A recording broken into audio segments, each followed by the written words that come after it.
Airports are supposed to be busy, chaotic, but fair places, everyone waiting for their turn, everyone following the same rules. But that day, justice came with fur and 4 legs. My service dog, Max, wasn't just a loyal companion. He was my lifeline, my trained protector, my best friend. Yet to one woman, he was nothing more than an inconvenience that had started at the check-in counter. A loud, entitled woman with bleached hair, oversized sunglasses, and a voice that could pierce glass stormed up beside me. "Get that filthy animal away from me," she screeched, pointing at Max as though he were a rat. The entire terminal went silent. Passengers turned, shocked, as she continued her rant about rules and cleanliness, demanding the airport staff remove my dog immediately. The staff hesitated, unsure what to do. They could see Max's official service vest and ID tag, but Karen wouldn't stop yelling. "I paid for first class," she barked. "I shouldn't have to sit near that mutt." Her arrogance filled the air like poison. Little did she know, the mutt she was insulting wasn't just a service dog. Max had once served in the military as a rescue canine, saving lives in disaster zones before being assigned to help me. And in that crowded airport, Max was about to show everyone, especially her, exactly why he was a hero. Because when the situation suddenly turned dangerous only moments later, it wasn't security, or the loud Karen, or even the airline staff who saved the day. It was Max. And that woman's scream of disgust would soon turn into one of shock, gratitude, and shame. The morning sun glimmered across the airport's vast glass ceiling, filling the terminal with a soft golden hue. The air smelled faintly of roasted coffee, airplane fuel, and impatience. People rolled their suitcases across the polished floor, the rhythmic clatter blending with the announcements echoing through the speakers. "Flight 107 to Chicago now boarding at Gate 12, a calm voice said, as travelers hurried past me in all directions.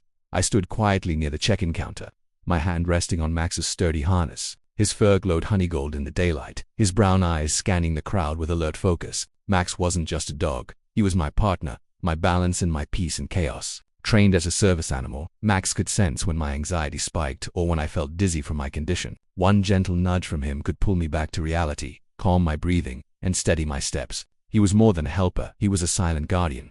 The morning had gone smoothly so far. The airport staff smiled at Max, and one young boy had asked to pet him, though I gently refused, explaining that Max was working. I could see the admiration in the child's eyes. "He looks like a superhero," the boy had whispered. I smiled, thinking how right he was. That peace shattered just minutes later. A sharp, high-pitched voice sliced through the soft airport hum. Excuse me. What is that doing here?" The words were spat like venom. I turned to see a woman strutting toward the counter beside me, dragging an enormous pink suitcase behind her. Her heels clicked like warning shots against the tile floor. She wore oversized sunglasses even though we were indoors, and her platinum blonde hair was pulled so tight it looked painful. "That," she repeated, pointing a manicured finger directly at Max, "shouldn't be in here." The attendant, a polite young man in a crisp uniform, blinked in confusion. "Ma'am, this is a certified service dog," he began, gesturing toward Max's bright blue vest with the word "service" stitched boldly across it.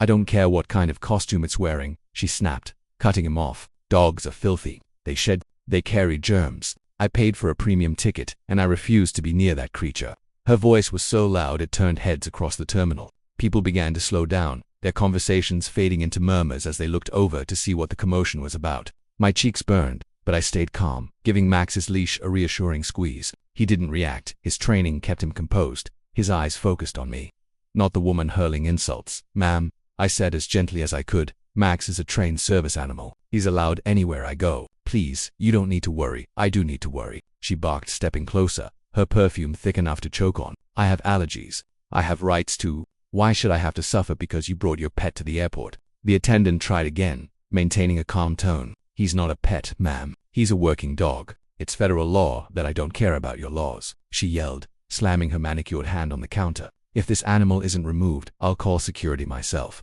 A few people nearby began recording with their phones. The tension in the air thickened like storm clouds. Max remained still, though I could feel the slight pressure of his body leaning against my leg, his subtle way of grounding me when stress rose. I took a slow breath, focusing on his warmth, not her cruelty. The manager arrived, a tall man in a navy blazer with a calm but firm expression. "What seems to be the issue?" he asked, though he'd clearly already heard the yelling. The woman, Karen, as her name tag later revealed, wasted no time launching into her tirade. "This man brought a dog into a public area. It's disgusting. I paid good money for my flight, and I refuse to sit next to that animal. Get rid of it or refund me." The manager listened patiently, nodding, then turned to me. "Sir, this is your service dog." "Yes," I replied. "Max is registered, trained, and I have all the documentation." I showed him the laminated ID clipped to Max's vest and his medical certification. The manager gave a polite nod. Then there's no issue. Max is fully within his rights to be here. Ma'am, I'm afraid we can't remove a service dog from the premises.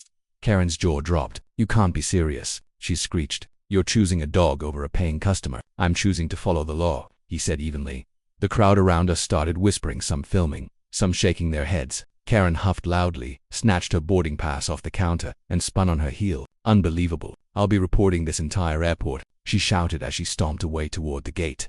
Silence hung for a moment before a man nearby chuckled softly. Guess she's having a rough day, he said. The crowd laughed quietly, and the tension dissolved.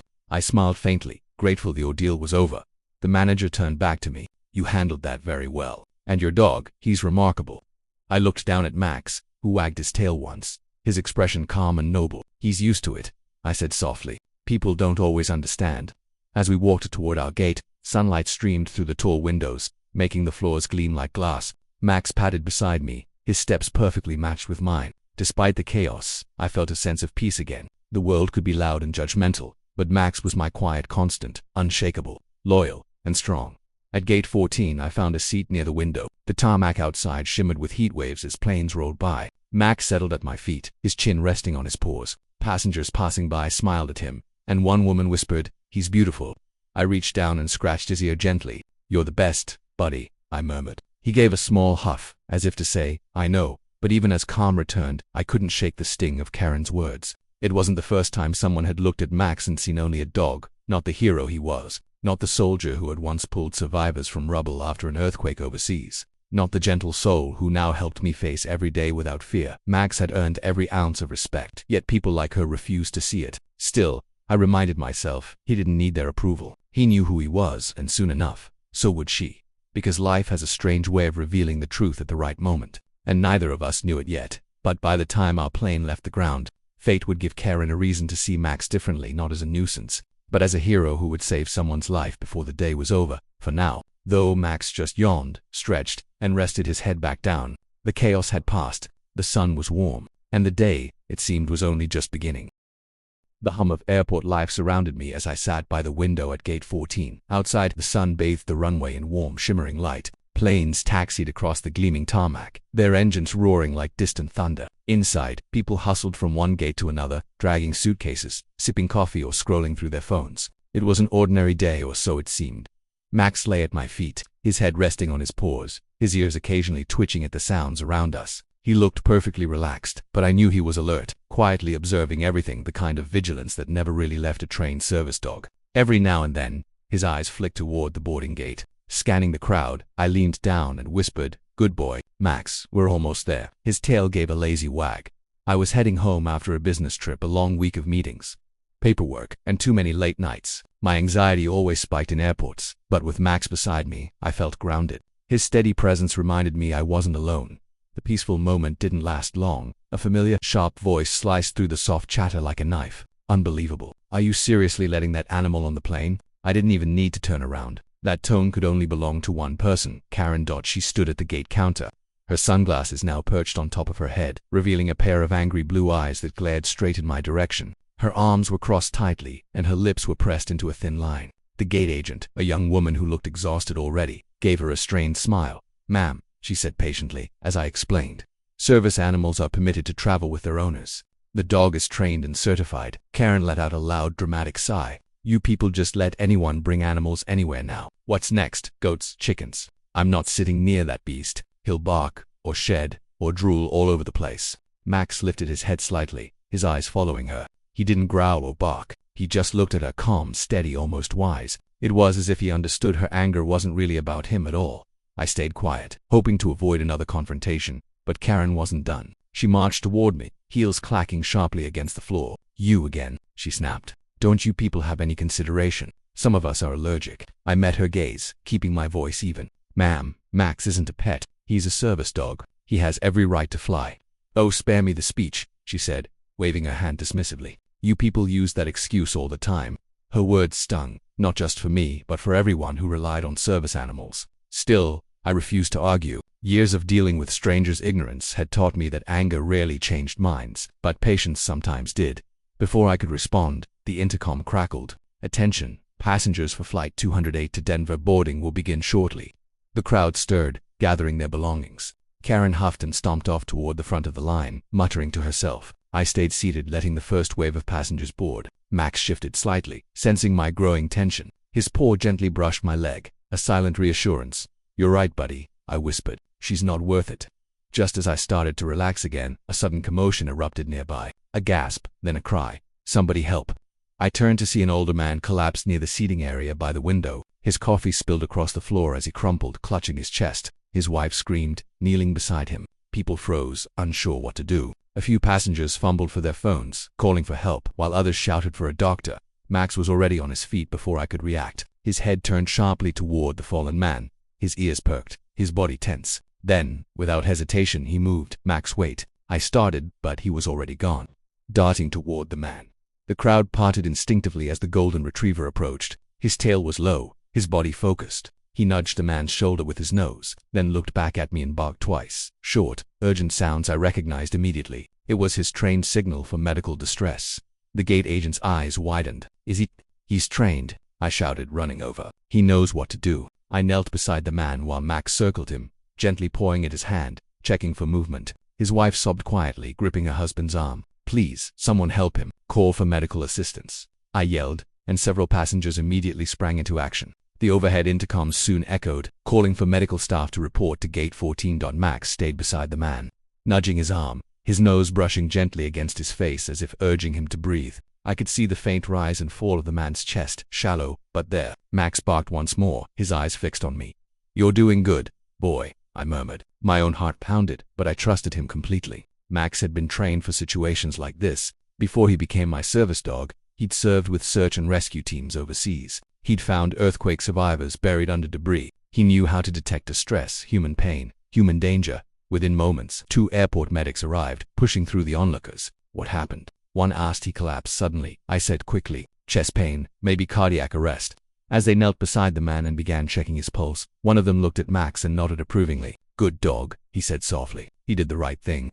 Karen stood frozen a few feet away, her face pale. She had stopped shouting. Her eyes flicked between Max and the medics, disbelief written all over her face. The man's pulse returned after several tense minutes. The medics helped him onto a stretcher, reassuring his wife that he'd be okay. The crowd let out a collective sigh of relief, followed by applause. Max sat back beside me, his tail giving a small wag, though his expression remained focused. He didn't care about applause or attention. He only cared that someone had been saved. Karen slowly approached, her voice softer now. That dog knew what to do." I nodded, still catching my breath. "He's trained to recognize distress. He's saved people before." She swallowed hard, her earlier arrogance fading into something that almost looked like guilt. I didn't know," she murmured. "Most people didn't. They saw a dog and assumed pet. But Max wasn't a pet. He was a hero who just happened to wear fur." The medics wheeled the man away, and soon the gate area returned to its normal rhythm, though the energy had changed. People now looked at Max with admiration, respect, even awe.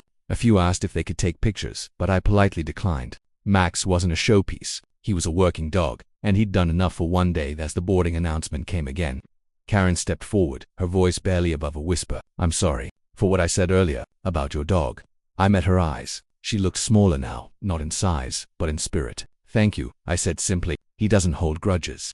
She gave a faint, shaky laugh, glancing down at Max. "He shouldn't. He's a better person than I am." As we walked toward the gate together, sunlight streamed through the tall glass walls, washing everything in gold. Max trotted proudly at my side, tail swishing gently. The crowd made way for him, smiles following wherever he went, and for the first time that morning, even Karen smiled. Not the tight, fake grin she'd worn before, but a real one, a humble one. None of us knew it yet, but this was only the beginning. Max's greatest act of heroism was still ahead. The plane gleamed in the afternoon sunlight as we finally boarded. The sky outside was cloudless, a pale blue expanse that promised a smooth journey. After the chaos at the gate, I was more than ready to settle into my seat and put the drama behind me. Max trotted beside me, calm as ever, his tail brushing lightly against my leg. Passengers glanced at him with smiles and murmurs of admiration. Word of what he had done at Gate 14 had clearly spread. "Look, that's the service dog who helped the old man," someone whispered as we walked down the aisle. Max's ears twitched, but he kept his gaze forward, professional and focused. I found my seat, one for a window spot with enough legroom for Max to rest comfortably at my feet. As I stowed my backpack in the overhead bin, a shadow fell across the aisle. I turned, half expecting another scolding glare, but instead, Karen stood there, quieter than before, her sunglasses now tucked away. "Is this seat one for B?" she asked, her voice hesitant. I checked my ticket, then hers. Sure enough, fate had played its strange hand. Looks like it, I said softly. Her cheeks flushed pink. Of course it is, she muttered, managing a weak laugh. Of all the seats. For a moment, we both stood awkwardly. Finally, I stepped aside so she could sit. She carefully lowered herself into the aisle seat, avoiding eye contact. Max looked up at her briefly before lying down between us, his chin resting across his paws. She started, her voice barely audible over the hum of passengers settling in. About earlier, I was out of line. I glanced at her. You already apologized, I said gently. It's okay. She shook her head. No, it's not. I was awful to you and to him. She looked down at Max. I didn't understand. I thought you were just another person trying to bend the rules. I didn't know he actually saved lives. Max gave a quiet huff, his tail thumping once against the floor as if acknowledging her words. It made her smile faintly. The flight attendants began their safety demonstration, but the air between us had softened. The hostility was gone, replaced by a fragile kind of respect. The plane taxied down the runway, the engines rumbling beneath our feet. As we lifted off, sunlight streamed through the oval windows, bathing the cabin in gold. For the first half hour, the flight was peaceful. The passengers relaxed into their seats. The gentle hum of the engines created a soothing rhythm. I scrolled through my phone, while Max rested quietly. Karen ordered tea, sipping it with a thoughtful look on her face. Every now and then, she sneaked a glance at Max, curious, almost admiring. She said finally, breaking the silence. How long have you had him? 3 years, I replied. He was a rescue trained for military service, then reassigned to help civilians. I was lucky to get him. Her eyes widened. Military service, you mean? He was in the Army, search and rescue unit, I said. He helped find survivors in disaster zones. Earthquakes, collapsed buildings, you name it. He's seen things I can't even imagine. Karen's expression softened. Wow, she murmured. And now he helps you. I nodded. I have a medical condition that sometimes causes dizziness and panic attacks. Max senses it before it even happens. He helps me breathe, stay balanced, stay focused.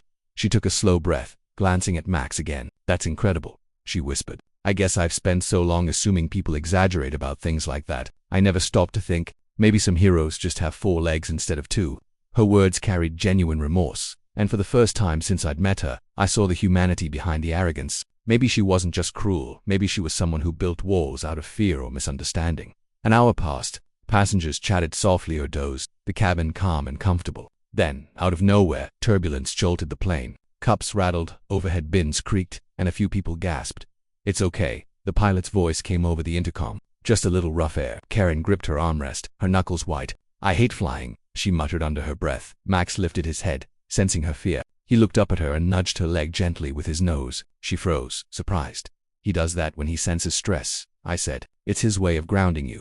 She blinked at him, then slowly extended her hand, letting her fingers brush the soft fur on his head. Hey there, hero, she whispered. Guess you can tell I'm not as brave as I act, huh? Max licked her hand once, his tail wagging. She laughed quietly, a real laugh, light and unguarded for a while. The turbulence subsided, and everything returned to normal. Flight attendants moved through the aisles, serving drinks and snacks. Karen and I talked, not much, but enough. She told me she worked in corporate law, that she traveled constantly, that she'd been trained to control every situation.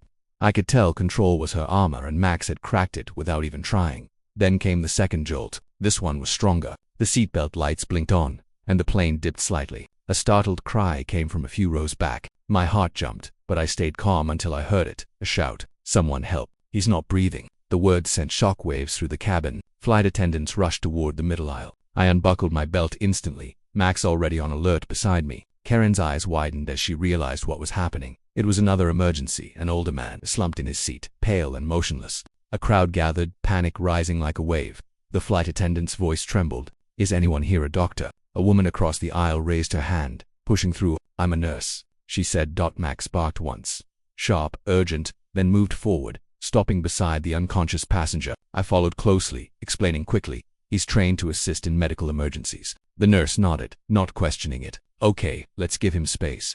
Max stood beside the man, sniffing lightly near his chest, then looked at me, his signal again. Distressed. He's alive, the nurse said, checking the man's pulse. But his breathing is weak. We need oxygen. A flight attendant rushed to grab the emergency kit. Karen stood frozen behind me, her hand over her mouth. The tension in the cabin was thick, every sound amplified. Max stayed perfectly still, his gaze fixed on the man, ready to alert at any change. The nurse began CPR, counting under her breath. The oxygen mask was fitted over the man's face, and after what felt like hours, his chest finally rose again.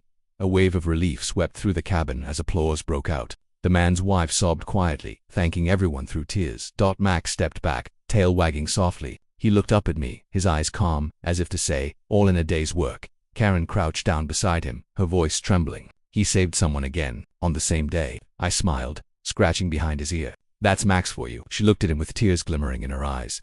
I misjudged you, boy, she whispered. You're more than I ever understood.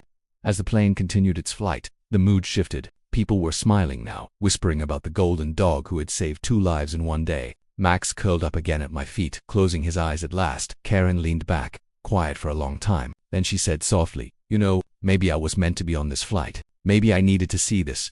I looked out the window where sunlight spilled over the clouds. Maybe we all did, I said. Max sighed contentedly, his tail flicking once against my shoe. And as the plane glided steadily through the endless blue, it felt like something more than altitude had changed that day, something deeper, something human.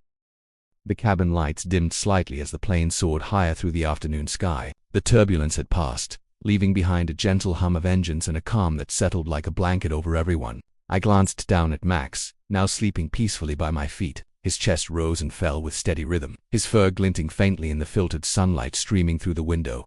Across from me, Karen sat quietly, her earlier confidence replaced by something gentler. Her eyes were red, not from anger this time, but from tears she'd tried to hide after the mid-air emergency. I could tell she was still processing what had happened. It wasn't every day that life threw humility at you from 30,000 feet above ground. For a while, neither of us spoke. The world outside was silent, just endless blue sky and white clouds stretching forever. The passengers around us were calmer now too, many of them looking at Max with quiet respect. The nurse who'd helped the older man came by to thank me again. Your dog is remarkable, she said softly. I've never seen an animal respond so quickly. It's like he knew before anyone else did. I smiled. That's his gift, I said, glancing at Max. He's trained to sense distress before it becomes critical. Most of the time, he's faster than humans. The nurse smiled, shook her head in admiration, and went back to her seat. Karen watched her leave, then turned toward me slowly. I don't think I'll ever forget what I saw today, she said, her voice low. I was sitting there, angry, judgmental, thinking about how inconvenient everything was. And then that man nearly died. And your dog, that incredible dog, didn't hesitate for a second. I nodded. That's who Max is. He doesn't hold grudges. He doesn't think twice. He just helps.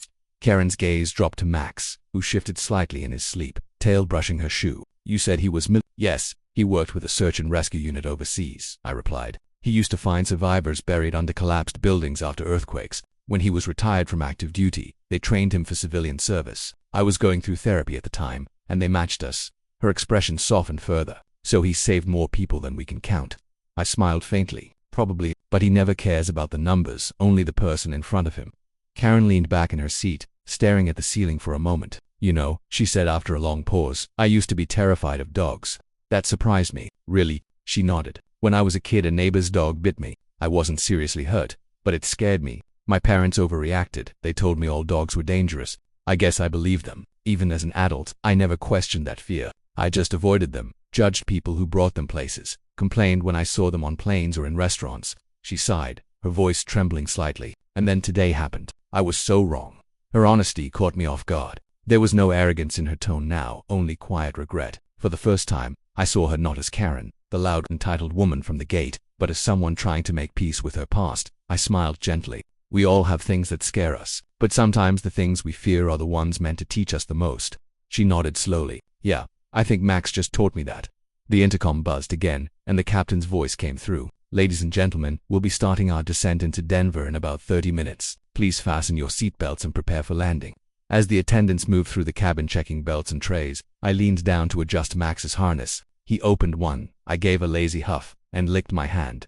Almost home, buddy, I whispered. Karen smiled as she watched him. You know, she said softly, I've spent most of my adult life trying to control everything. My job, my schedule, people around me, even strangers. It's exhausting. Maybe that's why I snapped at you earlier. Seeing your calmness, your patience. It made me feel small. I looked at her thoughtfully. I think you were just scared, not small. Fear makes people act like they're in control when they're really not. She let out a shaky laugh. You sound like my therapist. I chuckled. Maybe Max is rubbing off on me. We both laughed quietly, and for the first time it didn't feel awkward. It felt human, like two strangers finding something familiar in each other's flaws. As the plane began its descent, the clouds thickened outside. The bright sunlight dimmed, giving way to a soft gray haze. Below us, The faint outlines of Denver's cityscape began to appear: tall buildings, winding highways, and tiny dots of cars glinting in the afternoon light. Suddenly, a small jolt ran through the plane. Not turbulence this time, more like a bump. The captain's voice came back, calm but firm. "Ladies and gentlemen, we're experiencing a minor hydraulic issue. Please remain seated while we prepare for landing. There's no cause for concern." A wave of whispers spread through the cabin. People gripped their armrests, and I could see anxiety flicker across Karen's face again. Max, sensing the tension, sat up, resting his head on my leg. I stroked his fur, feeling my heartbeat slow. Karen took a deep breath. "Everything's fine," she muttered to herself, clutching the armrest. Max turned his head and gently nudged her hand. She froze, then smiled shakily. "He's telling me to calm down, isn't he?" I nodded. "He's saying you're safe." The descent was rougher than usual, but steady. The plane tilted slightly as we approached the runway. The sound of the wheels extending filled the cabin, a mechanical groan followed by a loud thump. People held their breath. I glanced at Karen. Her eyes were shut tight, lips moving silently in prayer. Max stayed completely still, the picture of serenity. Then, with a jolt and a roar of engines, the plane touched down. The wheels screeched against the tarmac, and the cabin filled with relieved gasps. After a few bounces, the plane rolled smoothly down the runway. Applause erupted from several passengers, the universal thank you for a safe landing. Karen opened her eyes slowly, her chest rising and falling as she exhaled. "We made it," she whispered. "We did," I said with a grin. "And someone helped you get through it." She looked down at Max, whose tail wagged as if he understood the compliment. She laughed, tears of relief glimmering in her eyes. "You know, I think I owe him more than an apology." I smiled. "He accepts treats." Karen laughed again, shaking her head. "I'll remember that." When the plane finally stopped at the gate, passengers began gathering their belongings. The man Max had helped earlier was being assisted off the plane by paramedics, smiling weakly and waving to those around him. His wife stopped by to thank me once more. "Your dog's a blessing," she said softly. As the line to disembark formed, Karen lingered beside me. "Thank you," she said, her voice firm this time, "not just for being patient with me, but for letting me see what real kindness looks like in both of you." "You don't have to thank me," I said. "Just remember it." She smiled, reached down, and stroked Max's head one last time. "Goodbye, hero." Max wagged his tail and replied as we stepped off the plane into the bright, busy terminal. The air felt different, lighter somehow. I realized that sometimes the hardest flights weren't about the distance between cities, but the distance between understanding and compassion. And on that flight, a golden dog had closed that distance one gentle paw at a time. The Denver terminal buzzed with the usual chaos: rolling suitcases, airport announcements, and the smell of coffee drifting from a nearby cafe. I walked through the concourse with Max trotting loyally beside me, his golden fur catching the sunlight pouring through the wide glass windows. After the flight, everything felt a little surreal. The confrontation, the chaos, the unexpected redemption. But most of all, I felt grateful. Max, as always, walked with calm confidence, glancing up at me every few steps, as if checking in to make sure I was okay. We passed a group of children sitting on the floor with their parents. One of the little girls pointed at Max and gasped, "Mommy, look, that's the hero dog from the airplane." Her mother smiled politely, recognizing me from the flight, and nodded in gratitude. "Thank you again for what you and your dog did." My kids were scared, but when they saw him they felt safe. I crouched beside Max, scratching behind his ear. "You hear that, buddy? You're famous now." His tail thumped against the tiled floor, tongue lolling in happiness. The little girl reached out timidly, and I nodded, letting her pet him. Max leaned forward gently, letting her tiny hand rest on his head. The joy on her face said more than words ever could. After we said goodbye, I walked toward the exit, where the sunlight poured in like liquid gold. The world outside was bright, alive, and fresh, a complete contrast to the tension that had filled the plane only a few hours ago. "Wait," a voice called behind me. I turned, surprised to see Karen hurrying through the crowd, dragging her carry-on bag and looking slightly out of breath. "Karen," I said with a smile, "didn't think I'd see you again."